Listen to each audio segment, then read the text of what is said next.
sherehe hizi tusiishie kuwa iwe sherehe basi, lakini hebu tufanyeni tathmini ni kwa kiasi gani na kwa vipi tunavipunguza, na ikiwezekana kuondosha kabisa vitendo vyote vya udhalilishaji na unyanyasaji. Isiwe sherehe kwa watu tumekuja hapa tukapiga kofi asante tukaondoka. Yawezekana kwamba vitendo ambavyo au mwalimu ambaye mwaka jana alikuwa na vitendo vile vya kudhalilishwa pengine katika sehemu yake ya kazi bado vipo, tusimame kidete, tupiganie na tumtetee huyu mwalimu. Elimu inatolewa, sheria zipo.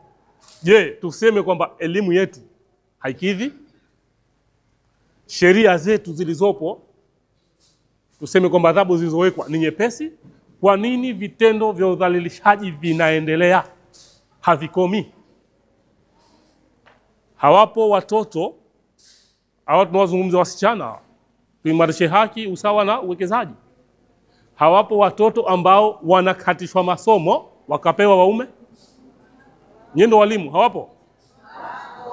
Hawapo watoto ambao wanabebeshwa ujauzito chini ya umri wao? Hawapo watoto ambao wanatelekezwa? Na vitendo vingi vya udhalilishaji bado vipo. Sasa niseme, hebu tusimame, mwalimu ni kiongozi. Mwalimu ni kiongozi. Katika principles za ualimu moja ni hiyo, kwa mwalimu ana sifa kuwa ni kiongozi. Hebu tusimame kidete walimu, tukomeshe vitendo hivi vya udhalilishaji. Lakini pia huyu mwanamke ni mlezi wa taifa.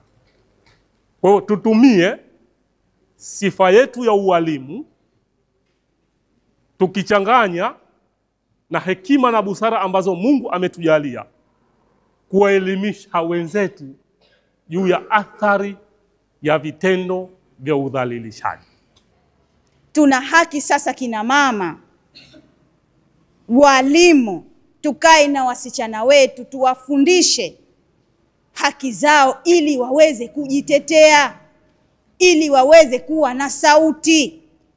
Wanafikwa na kadhia mbalimbali.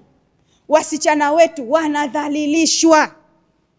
Kila siku utasikia katika vyombo vya habari kesi nyingi sana zinazoonesha wasichana wetu wanavyodhalilika.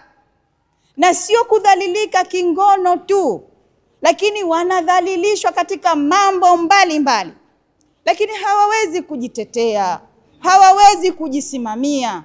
Wanakuwa dhalili kabisa, na kwa sababu wao wenyewe hawajajua namna ya kujisimamia, hawajajua haki zao. Wasichana wale ambao ni wafanyakazi wa majumba, wallahi ladhimu wanapata udhalilishaji mkubwa, na hasa kupitia mabosi wao wa kiume. Kwa hivyo iko haja ya kukaa na watoto wetu wasichana, kwenda sasa kuwasomesha ili waweze kujitambua. Tutamfanyaje msichana wetu aweze kujitegemea? Lazima tuwafundishe stadi za maisha. Lazima wasichana wetu tuwafundishe stadi za maisha. Lazima wasichana wetu tuwafundishe ujasiriamali. Mtoto amefeli form 2, mtoto amefeli form 4, hajui chochote.